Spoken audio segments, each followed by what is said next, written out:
Bonjour à tous, le pendage d'une couche est une notion essentielle à comprendre en géologie. On l'utilise notamment pour dessiner les coupes géologiques et il est indiqué sur les cartes géologiques.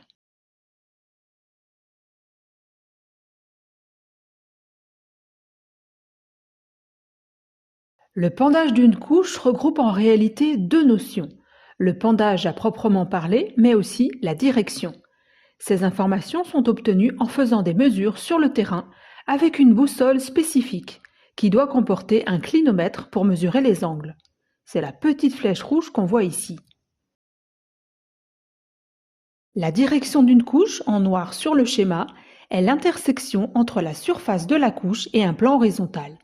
Elle est mesurée par rapport au nord. Par exemple, on pourra parler d'une direction nord 30, c'est-à-dire de 30 degrés à partir du nord. La direction du pendage, ici en rouge, est toujours perpendiculaire à la direction de la couche. Elle correspond tout simplement à la direction d'écoulement de l'eau. On dira par exemple que le pendage est dirigé vers l'est ou vers l'ouest. Enfin, l'angle de pendage, généralement noté alpha, est l'angle entre la surface de la couche et un plan horizontal. Il correspond en fait à l'inclinaison de la couche par rapport à l'horizontale et il est compris entre 0 degrés pour les couches horizontales et 90 degrés pour les couches verticales. Sur l'exemple à l'image, on a une couche de direction nord-sud avec un pendage dirigé vers l'ouest qui fait un angle de 60 degrés avec l'horizontale. La flèche bleue indique la direction d'écoulement de l'eau.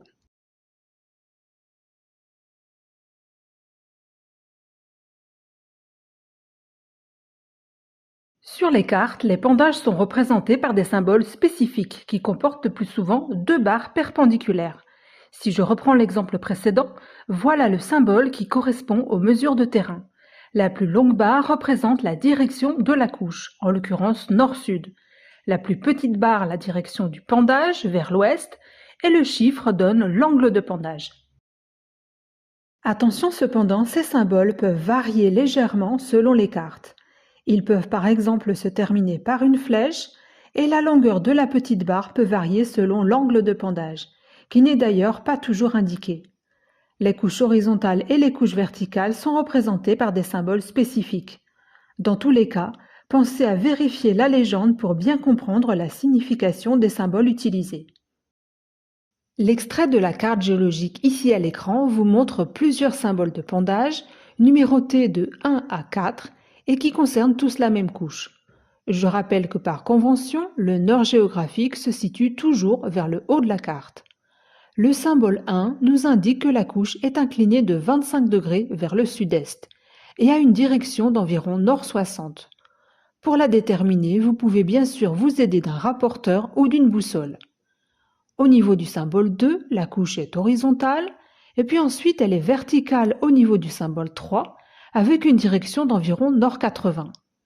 Et enfin, au niveau du symbole 4, elle est de nouveau inclinée avec un pendage de 40 degrés vers le sud et une direction est-ouest ou nord 90.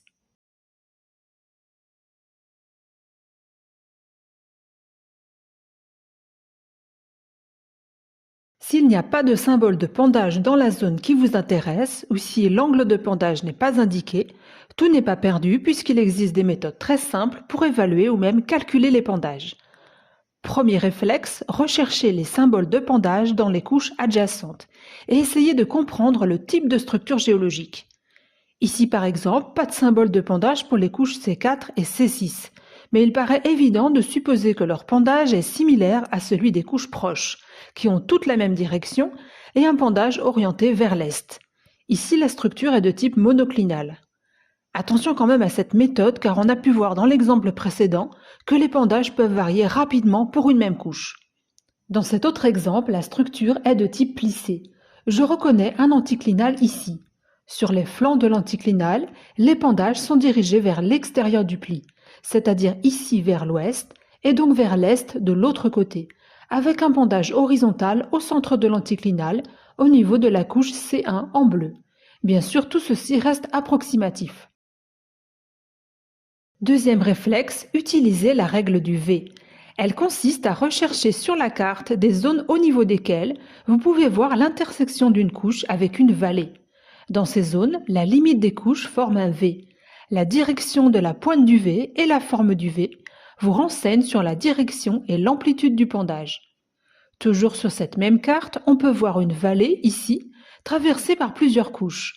Chaque intersection forme un V, que j'ai indiqué en rouge, avec une pointe dirigée vers l'est, qui correspond à la direction du pendage.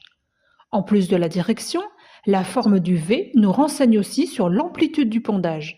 Plus le V est pointu et plus le pendage est faible. À l'ouest, le pendage est donc très faible et il devient de plus en plus fort vers l'est jusqu'à devenir vertical pour la couche C8. Ce dernier schéma enfin vous montre différents cas de figure avec une vue en coupe en bas. On peut voir notamment que l'intersection d'une couche avec une vallée forme toujours un V plus ou moins aigu, sauf quand les couches sont verticales. Voilà, j'en ai terminé pour cette vidéo. Si vous voulez plus de précision, n'hésitez pas à me poser des questions en commentaire ou à télécharger le fichier d'explication disponible sur mon site internet. Vous y trouverez notamment des explications sur la méthode de calcul de l'angle de pendage. Les liens utiles sont bien sûr dans la description.